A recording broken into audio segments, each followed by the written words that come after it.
Dice así la palabra del Señor, 2 Corintios capítulo 10. Yo, Pablo, os ruego por la mansedumbre y ternura de Cristo, yo que estando presente ciertamente soy humilde entre vosotros, más ausente soy osado para con vosotros, ruego pues, cuando esté presente, no tenga que usar de aquella osadía o valentía con que estoy dispuesto a proceder, resueltamente contra alguno que nos tienen como si anduviésemos según la carne. Pues, aunque andamos en la carne, no militamos según la carne, porque las armas de nuestra milicia no son carnales, sino poderosas en Dios para la destrucción de fortalezas, derribando argumentos y toda altivez que se levanta contra el conocimiento de Dios y llevando cautivo todo pensamiento a la obediencia a Cristo, y estando prontos para castigar toda desobediencia cuando vuestra obediencia sea perfecta. Quienes somos antiguos en la fe, en el Evangelio, recordarán que en la década de los 90 hubo un fuerte énfasis sobre la guerra espiritual en casi toda América Latina.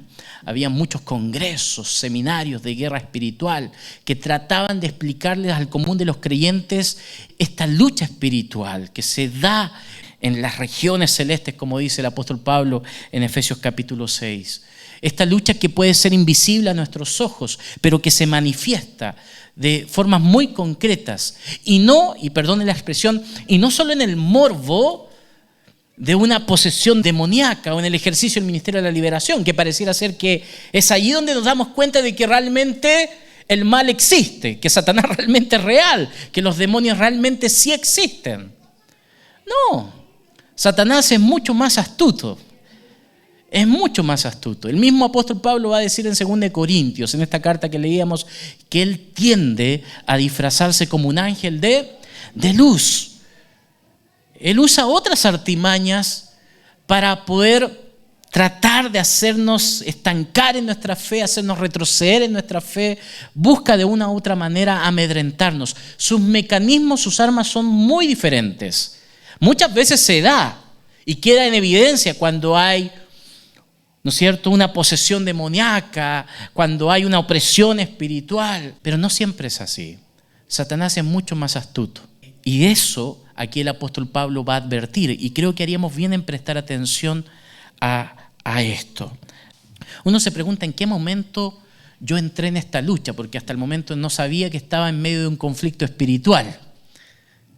Pero la verdad es que en el momento en que usted le entrega su vida al Señor Jesucristo, en el momento aún más que usted se dispone a obedecer a Dios, a alinear su vida acorde a su voluntad, se consagra a Él en cuerpo, alma y espíritu, en ese momento se hace más evidente en su vida el conflicto espiritual entre Dios, su presencia que quiere gobernar su mente, su vida, su matrimonio, su familia, su trabajo y las huestes de maldad.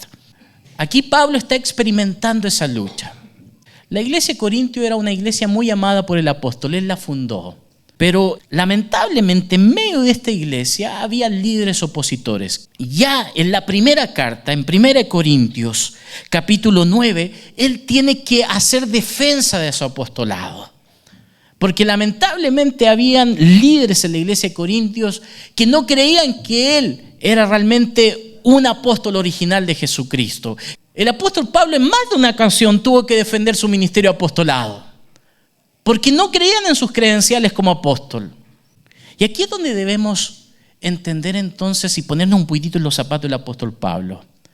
Porque si hay algo que busca el enemigo espiritual, preste mucha atención a esto, es atacar nuestra identidad.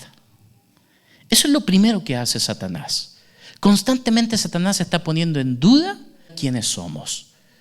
Constantemente él está susurrando mentiras de que realmente no somos hijos de Dios, que realmente no hemos sido perdonados, que realmente no hemos sido amados por el Padre, que estamos solos, que somos huérfanos, que seguimos siendo esclavos del pecado, que realmente la obra de Jesucristo no ha sido en vano.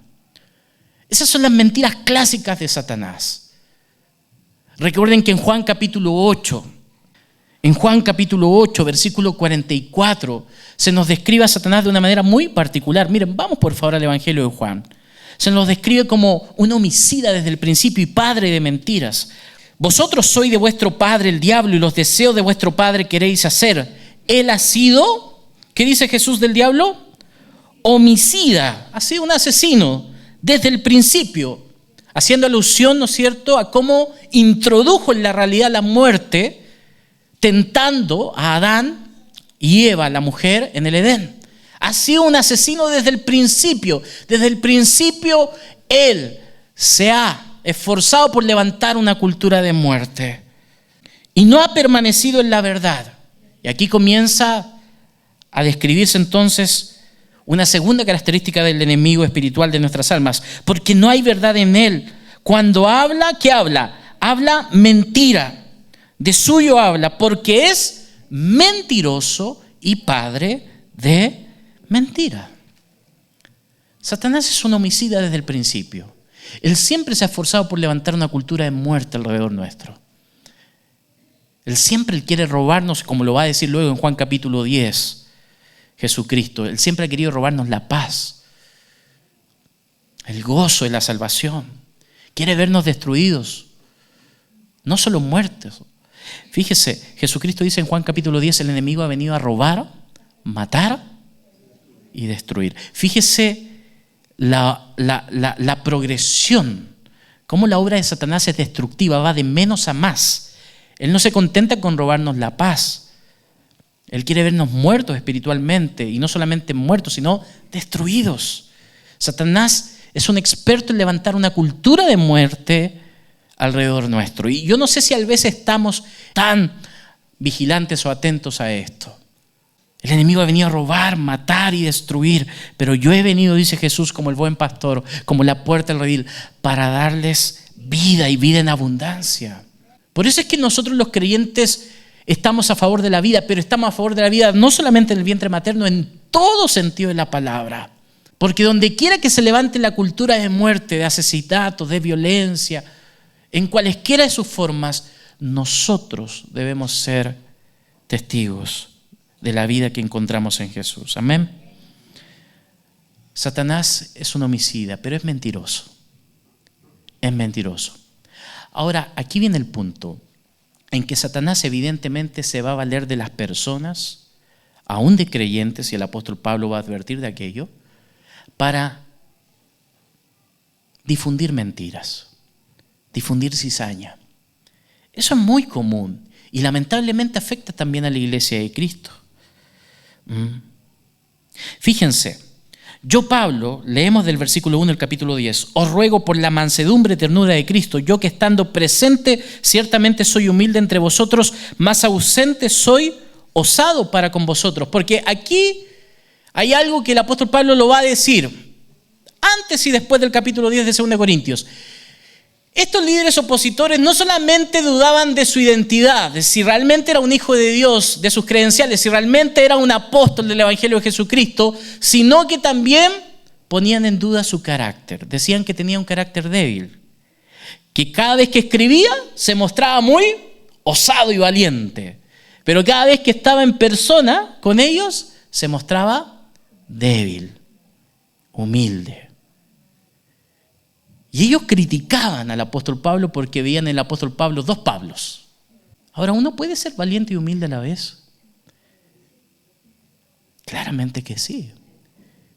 Y el apóstol Pablo lo va a decir, si hubo alguien que modeló perfectamente ambas características fue nuestro Señor Jesucristo. Él fue valiente en muchas ocasiones. Denunció el pecado, no solamente personal, sino también institucional, en los religiosos. Pero también fue humilde.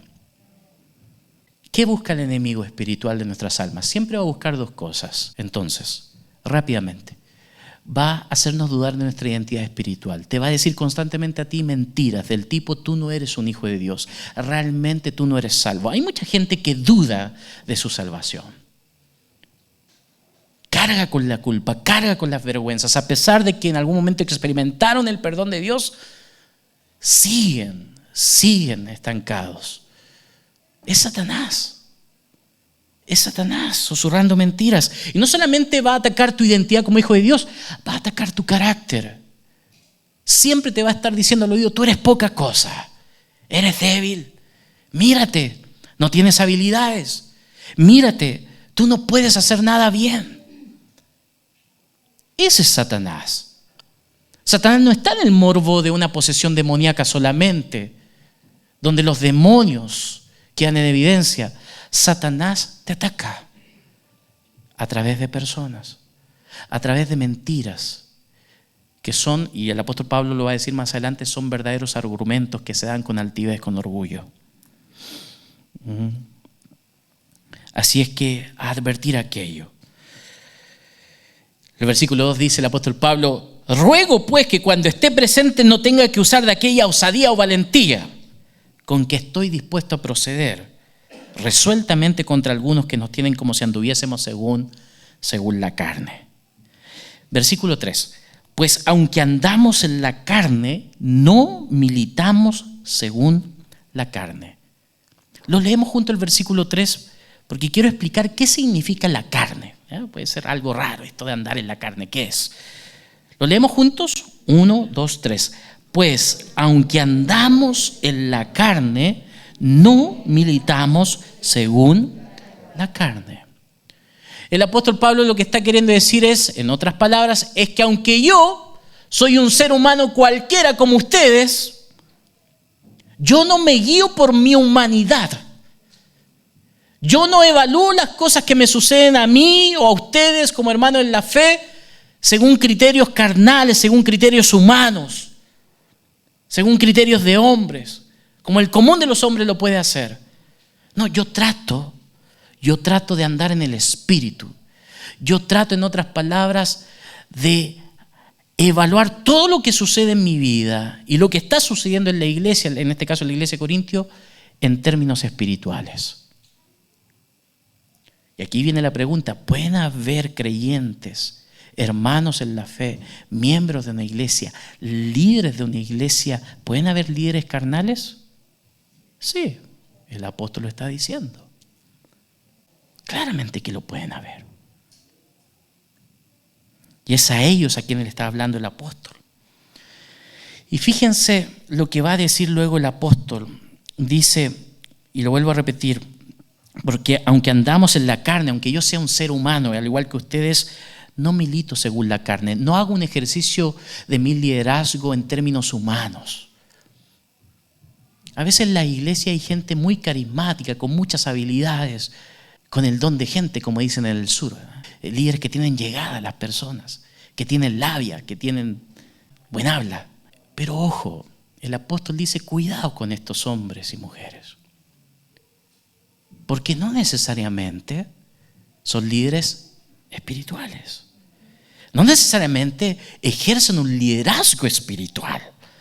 Versículo 4, porque las armas de nuestra milicia no son carnales, no son humanas, no son de este mundo, sino poderosas en Dios para la destrucción de fortalezas. Ok, estamos en una guerra espiritual y esa guerra espiritual se hace cada vez más evidente en mi vida, en mi matrimonio, en mi familia, cuando yo más deseo consagrarme al Señor, más vivir acorde a su voluntad. Ok, aún en la iglesia hay líderes que ejercen un liderazgo y un servicio carnal.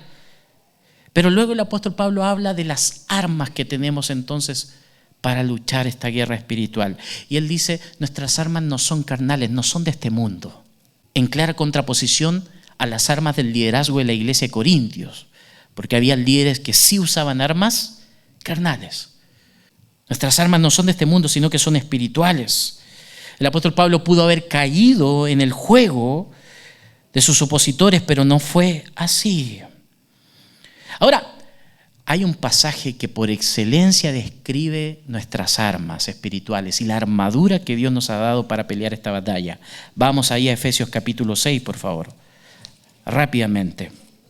Versículo 10, por lo demás, hermanos míos, fortaleceos en el Señor y en el poder de su fuerza, vestidos de toda la armadura de Dios, para que podáis estar firmes contra las acechanzas del diablo, porque no tenemos lucha contra sangre y carne, es decir, contra personas naturales, sino contra principados, contra potestades, contra los gobernadores de las tinieblas de este siglo, de los cuales Satanás es príncipe de este mundo, contra huestes espirituales de maldad en las regiones celestes. Por tanto, tomad toda la armadura de Dios para que podáis resistir en el día malo y habiendo acabado todo, estar firmes. Y aquí comienza a describir la armadura. Estad pues firmes, ceñidos vuestros lomos con la verdad y vestidos con la coraza de justicia y calzados con los pies, los pies con el apresto del evangelio de la paz. Sobre todo tomad el escudo de la fe con que podáis apagar todos los dardos de fuego del maligno, y tomad el yelmo de la salvación y la espada del Espíritu, que es la palabra de Dios, orando en todo tiempo con toda oración y súplica en el Espíritu. Allí está la armadura espiritual. Pero los líderes opositores del apóstol Pablo tenían otra armadura, una armadura carnal, no era una armadura espiritual. En lugar del cinto de la verdad, que es la palabra de Dios, los líderes opositores del apóstol Pablo hacían uso de la manipulación. En vez ellos de predicar la justicia de Cristo, ellos tenían por coraza de justicia su propia justicia. Una forma de liderazgo carnal es cuando tú encuentras líderes que más que apuntar constantemente a la justicia de Cristo, ellos refieren la mirada siempre hacia ellos, haciendo notar sus buenas obras, sus actos de justicia, pero olvidándose de la justicia de Cristo. Fíjense en 2 Corintios capítulo 5, versículo 20, por favor, porque ahí el apóstol va a hablar claramente de esto, de la coraza de justicia o del tipo de justicia que ejercían estos líderes. 2 Corintios capítulo 5, estamos ahí en 2 Corintios, amén. Versículo 20 dice: así que somos embajadores en nombre de Cristo, como si Dios rogase por medio de nosotros, os rogamos en el nombre de Cristo, reconciliados con Dios. Al que no conoció pecado, por nosotros lo hizo pecado, para que nosotros fuésemos hechos justicia delante de Dios. Un verdadero líder espiritual siempre va a entender que en él no está la capacidad de reconciliar a las personas con Dios. No hay justicia en él. No puede descansar en sus buenas obras, en sus actos de justicia. Solamente debe descansar en la justicia de Cristo. En lugar del calzado del Evangelio, que es otra parte de la armadura espiritual, el calzado del Evangelio, los líderes de Corintios, opositores al apóstol Pablo, luchaban con palabras suaves. Con palabras suaves. No presentaban el evangelio completo de que Cristo vino a este mundo y vino a razón del pecado de la humanidad, dio su vida en la cruz, entregándose allí voluntariamente en obediencia al Padre para cumplir los propósitos de salvación, para que el hombre y la mujer, arrepintiéndose de sus pecados, acceda a la salvación y a la vida eterna. Ellos no predicaban el evangelio de Jesucristo, predicaban cosas como, por decirlo así, motivacionales. Constantemente motivaban a los creyentes, pero habían olvidado predicar el evangelio de Jesucristo. Un líder espiritual siempre va a haber en su boca palabra de Dios y va a hablar el evangelio de Jesucristo.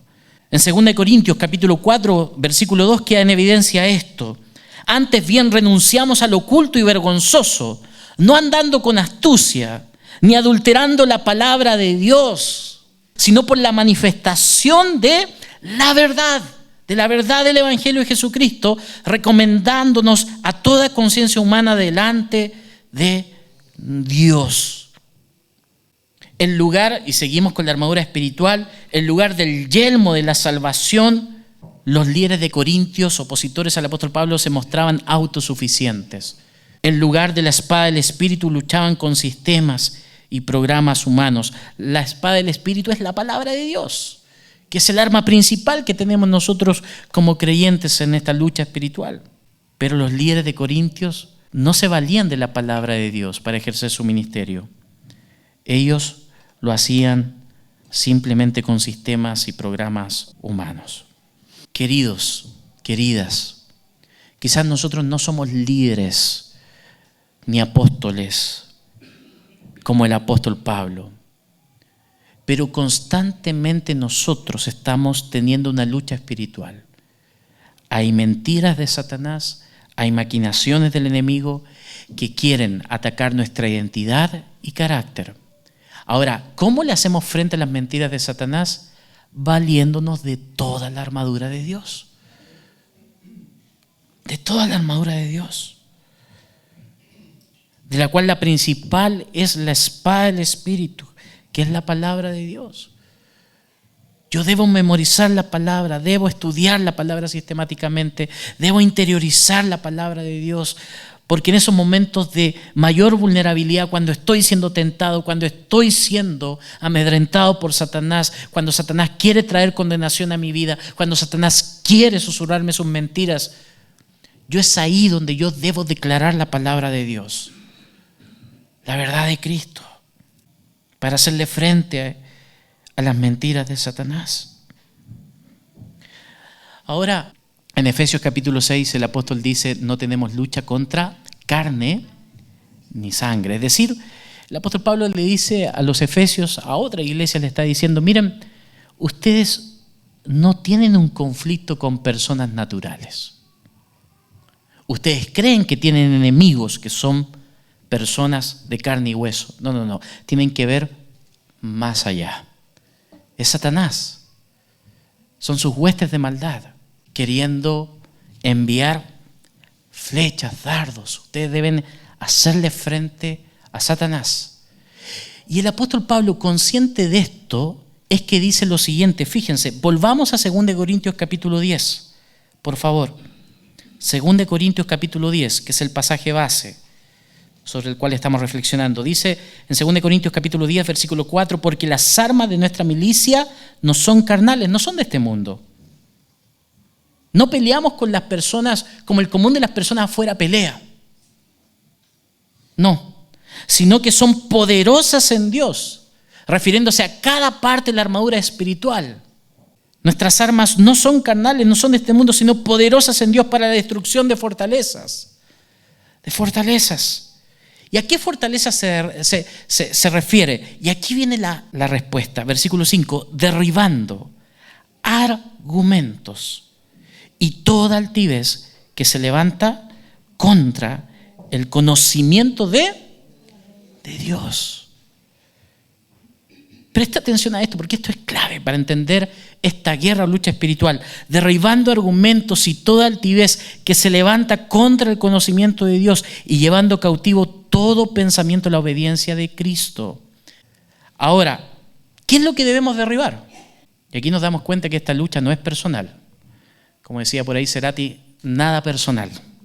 Dice, versículo 5, derribando, ¿qué cosa? ¿Personas? No. ¿Qué se pone sobre la mesa? Derribando argumentos y toda altivez que se levanta contra el conocimiento de Dios. Te voy a dar algún ejemplo. Una fortaleza. Una vez, saliendo del culto en Temuco, fui a tomar micro al paradero. Y había una hermana. Son de esas hermanas que llevan años en la iglesia. Sirven diligentemente en la iglesia. Y veníamos hablando de lo que el pastor había predicado, el titular. Había predicado de la gracia de Dios, del amor y el perdón incondicional de Dios. Que a pesar de quienes somos nosotros y lo que constantemente hacemos, Dios nos ama. Y yo le dije a mi hermana que estábamos tomando en la micro y hablando de lo caro que estaba el pasaje micro, yo le dije, menos mal que hay una sola cosa en esta vida que es gratis. No, me dijo, pastor, todo en esta vida tiene un precio, todo en esta vida tiene un costo. Yo le dije, pero hermana, acabamos de salir del culto. El pastor nos dijo que en esta vida sí hay algo que es gratis. Es el amor y el perdón incondicional de Dios. Es que igual hay que ganarse el amor, pues, pastor de Dios. Eso es un argumento. Eso es una fortaleza espiritual que hay que derribar. ¿Se entiende? Es una mentira de Satanás. Hay gente que cree realmente que yo debo trabajar por el amor de Dios. Que yo no puedo estar, por ejemplo, bendiciendo a personas, honrando a personas si no se lo merecen. No, pues que todo en la vida debe ganarse. Esa es una fortaleza espiritual. Y ojo, Satanás, que es tan sutil, nos hace creer estas mentiras. ¿Se entiende? El apóstol Pablo va a empezar a derribar un argumento tras otro y los va a desnudar, les va a decir, ustedes, en otras palabras, son mentirosos, tal como Satanás es padre de mentira. Distorsionan la verdad de Cristo. Realmente ustedes no han experimentado el Evangelio de Jesucristo. Una característica de esos hombres y mujeres que son usados por Satanás es su orgullo, su altivez. Versículo 5 dice, derribando argumentos y toda altivez. Tú debes reconocer tu necesidad de Dios. Tú debes reconocer tu pobreza espiritual. Mire, una vez un hermano me preguntó, pastor, yo como hijo de Dios, ¿cuál debe ser la cualidad, la característica que me debe distinguir? Porque la Biblia habla de muchas cosas que yo debo ser como persona, como un hijo de Dios. Pero ¿cuál debería ser la principal? Es una muy buena pregunta, pero hay una característica que está en toda la narrativa bíblica, en todas las escrituras, y es la humildad. Por ejemplo, en los Salmos se dice que Dios mira de lejos al altivo, pero al humilde lo ve de cerca. El Salmo 51 dice que Dios ama la verdad en lo íntimo, en lo secreto Él hace comprender sabiduría, pero que Él está cercano a los que están contritos y humillados de corazón, a los que reconocen su necesidad de Él. Y fíjese que Jesucristo hace eco de esto en el Sermón del Monte. La primera bienaventuranza, bienaventurados los pobres en espíritu, porque ellos es el reino de los cielos. Yo, para experimentar a Dios en mi vida, para asegurarme que esté cerca de mí, que yo realmente soy un hijo de Dios, debo ser humilde. Debo mostrarme necesitado de Dios. A veces nos preguntamos por qué Dios no responde mis oraciones, por qué Dios no me sana de mi enfermedad. Muchas veces el orgullo, muchas veces la altivez, porque tú sigues insistiendo en tus propios argumentos. Derribando argumentos. Esta lucha espiritual no es personal. Hay argumentos que muchas veces nosotros vamos anidando. Estructuras, formas de pensamiento, patrones de pensamiento que se llegan a transformar en verdaderas fortalezas espirituales. Son esas las mentiras del enemigo que debemos derribar.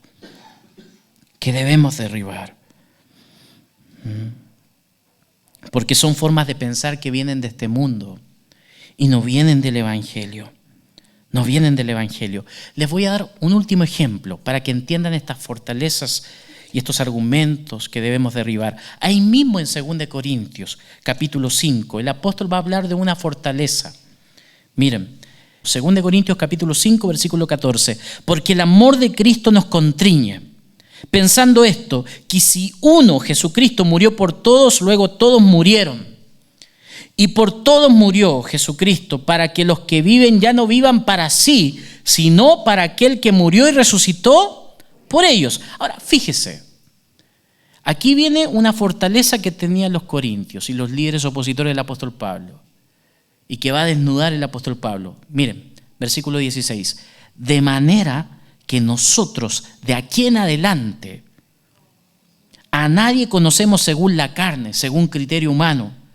Y aun si a Cristo conocimos según la carne, ya no le conocemos así. Y aquí viene un pasaje muy conocido. De modo que si alguno está en Cristo, nueva criatura es. Las cosas viejas pasaron. He aquí, todas son hechas nuevas. ¿Qué cosas viejas pasaron? Mi antigua manera de pensar y evaluar a las personas. Si yo antes de Cristo juzgaba precipitadamente a las personas por las apariencias, tal como los líderes opositores criticaban al apóstol Pablo, porque al parecer, decían ellos, cada vez que escribía una carta se mostraba valiente, pero en persona era débil de carácter. Eso le criticaban al apóstol Pablo. Juzgaban por las apariencias. Si yo antes de conocer a Cristo juzgaba por las apariencias a las personas bajo criterio humano,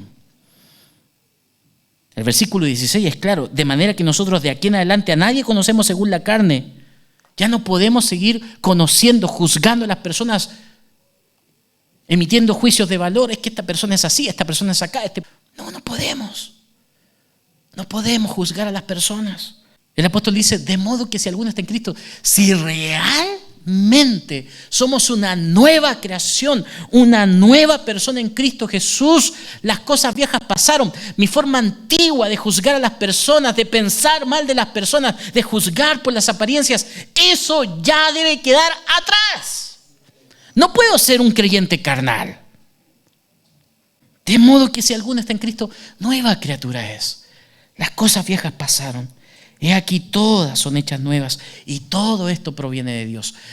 Miren, esto es tremendo porque hay mucha gente que siendo creyentes, miembros de una iglesia local, líderes, juzgan a sus hermanos, líderes y pastores de manera carnal por apariencias.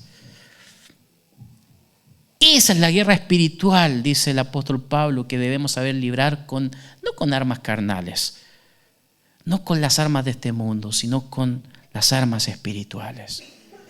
Derribando esas verdaderas fortalezas que son una mezcla de argumentos falsos, mentiras de Satanás, pensamientos de este mundo con altivez, con orgullo.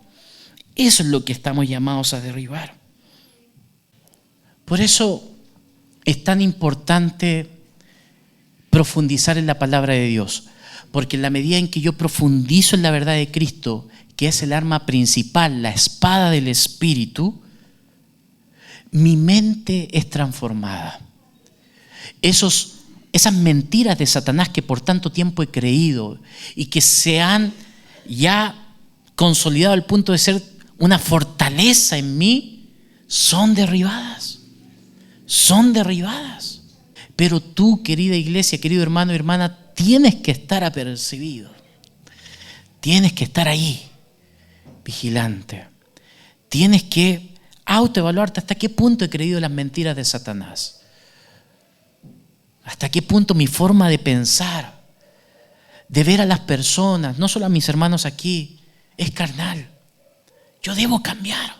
Si realmente digo ser un hijo de Dios, una nueva criatura, yo no puedo ser un hermano, un miembro, un líder carnal. Debo andar en el Espíritu. Debo facilitar la misión. El gran objetivo de Satanás en esta guerra espiritual es que las personas no accedan al conocimiento de Dios. No es nada personal contigo. No es nada personal con tu matrimonio. No es nada personal con tus hijos. Pero Satanás se va a esforzar para que tu esposo, tu esposa, tus hijos no accedan al Evangelio, al conocimiento del Dios vivo, verdadero, revelado en Jesucristo. Por eso tú tienes que orar. Tienes que reclamar la vida de tu matrimonio, de tus hijos. Una vez un papá me decía, ¿cómo yo puedo orar por la salvación de mi hijo? Para que mi hijo conozca a Dios. Bueno, ora de esta manera. Ora para que el Señor quite el velo de sus ojos, quite toda ceguera espiritual, que Cristo, el Hijo de Dios, sea revelado, dado a conocer a tu hijo, su gracia y su verdad, no las mentiras de Satanás, no incluso tus propios patrones de pensamiento, que son mentiras encubiertas de Satanás. Que la pureza del Evangelio sea revelado a su vida. Esa es la verdadera lucha espiritual. Y tú tienes que levantarte cada mañana, orar y interceder en favor de los tuyos. No puedes ser ingenuo. Estamos en una lucha espiritual. Y a veces veo la iglesia tan pasiva.